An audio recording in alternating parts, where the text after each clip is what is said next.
Görürsən bu qonşudan Wi-Fi-nin kodunu bu səfər necə alma? Verməyəcək amma.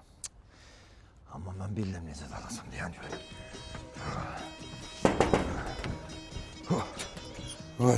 Ay salam aleyküm. Salam ay qonşu. Hə, gətdim Necəsin? Gətirdim. Allah Bir şey də kömək olsun. aparanda elə bil özəlləşdirirsən. Hə, qonşu qulaq as. Hə.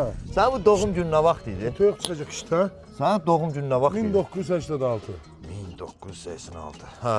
Qulaq, bu əskəridə nə Nəysə, vaxt? mənim doğum günüm? Heç nə elə belə xoş deyirəm. Əskəridə nə vaxt olmuşdu? 2000-ci ildə. 2000-ci ildə.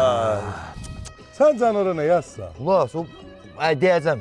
Nəysə yazsan. Yox vallahi elə belə. Hə. Bu maşın var idi səndə. Onun nömrəsi neçə idi? Həmişə deyirdin. 086 axıda. Ay, Qəşəng maşın idi. Hə, heç nə. Mən ölüm ora nə yazır? Ay heç nə vallahi yadımda qalsın da qonşunun bir ayın tarixi neçə doğulub. Sabah bəlkə mən sağ oldum, bişirdim, gətirdim. Səndən ağlım bir şey kəsmədi amma nəysə.